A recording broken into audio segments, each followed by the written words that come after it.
दोस्तों कहते हैं कि बेटे भाग्य से होते हैं और बेटियां सौभाग्य से। यह कहना एकदम सही है। बेटियों से घर की रौनक अलग होती है।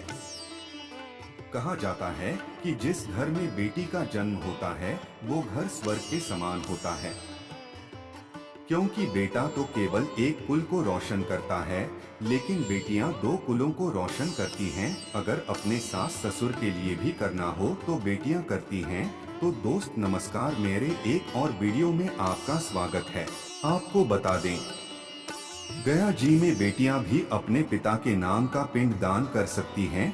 वहीं अगर ससुराल पक्ष में कोई पुरुष नहीं है तो इस स्थिति में बहू भी पिंड दान कर सकती है। दोस्तों, वो बहुत किस्मत वाले होते हैं जिनके घर एक बेटी जन्म लेती है। वहीं वो प्रबल किस्मत के होते हैं जिनके घर एक से ज्यादा बेटियां होती हैं। शायद यही कारण है कि बेटियों को लक्ष्मी कहा गया है। वहीं बहुत से लोगों की सोच यही होती है कि बेटी है तो बिना समय गवाए और इस पर पढ़ाई में पैसे लगाए जल्द से जल्द शादी कर दो। लेकिन यह सोच एक बेटी के भविष्य को बर्बाद कर देती है। जरा सोचिए, एक बच्ची के मन में कितने सपने होते हैं कि उसे कुछ करना है, लेकिन यह सपने सिर्फ सपने ही रह जाते हैं।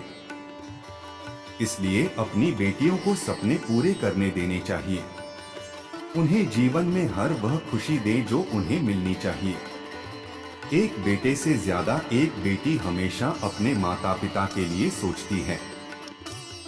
इसके साथ ही माता पिता को प्यार और अपनापन बेटी ही दिखा सकती है। बेटी के जन्म को एक जश्न की तरह मनाना चाहिए। माता पिता को बेटी को हमेशा एहसास दिलाना चाहिए कि वह कितनी खास है। दोस्तों, बेटी कभी भी बाप पर बोझ नहीं होती है। वो सिर्फ अपने और अपने परिवार की किस्मत बनाने के लिए जन्म लेती है। एक कथा की माने तो एक बार दो दोस्त लंबे समय के बाद एक दूसरे से मिले। एक दोस्त ने दूसरे से उसके हाल पूछे तो जवाब में उसने कहा कि मेरे हाल तो एकदम बढ़िया हैं, और हो भी क्यों न मेरे दो बेटे जो हैं। तभी वो अपने दोस्त से पूछता कि तेरे घर में कितने बच्चे हैं। दोस्त खुशी के साथ बताता कि मेरे घर में दो बेटियां हैं। उसका दोस्त भगवान का शुक्रिया अदा करता हुआ कहता कि धन्य है उसके घर बेटियां नहीं।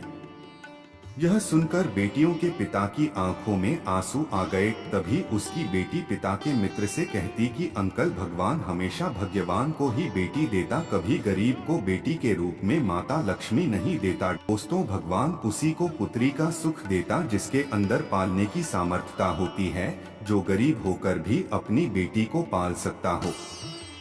एक बार स्वामी विवेकानंद वैष्णो देवी की सीढ़ियां चढ़ रहे थे। बगल से एक किसान अपनी बेटी को कंधे में बिठाए चढ़ाई चढ़ रहा था। तभी स्वामी विवेकानंद ने कहा कि बाबा, आपकी बेटी का बोझा आपको लग रहा होगा, इसको मैं उठा लेता हूँ और माता वैष्णो के दरबार तक लिए चलता हूँ। तब किसान ने स्वामी विवेकानंद से कहा कि बेटी कभी भी बाप के कंधे पर बोझ नहीं होती। बेटियां अगर बाप के कंधे पर हो तो वो हर बोझ को हल्का कर देती हैं। दोस्तों, बेटियां कभी भी धन की भूखी नहीं होती हैं, वो सिर्फ मान और सम्मान की भूखी होती हैं। अब सोचने वाली बात है कि कौन से कर्म के बाद आप किसी के घर लड़की के रूप में जन्म लेते हैं और उनके धन के लिए लक्ष्मी का रूप साबित होते हैं।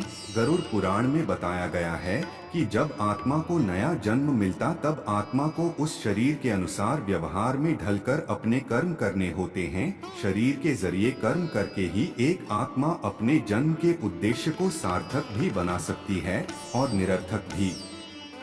अगर कोई पुरुष महिलाओं का आचरण करता है, स्वभाव में महिलाओं वाली आदतें ले आता है, या वही काम करना चाहता है जो एक महिला को करना चाहिए, तो ऐसे पुरुषों की आत्मा अगले जन्म में स्त्री का शरीर धारण करती है। वहीं गरुड़ पुराण में बताया गया है कि यदि कोई व्यक्ति मृत्यु के अंतिम क्षण में किसी स्त्री को याद करते हुए प्राण त्यागता है तो वो अगले जन्म में स्त्री के रूप में जन्म लेता है। वहीं अगर वो अंतिम क्षण में परमेश्वर का नाम लेता है तो वो मुक्ति के मार्ग पर अग्रसर हो जाता है।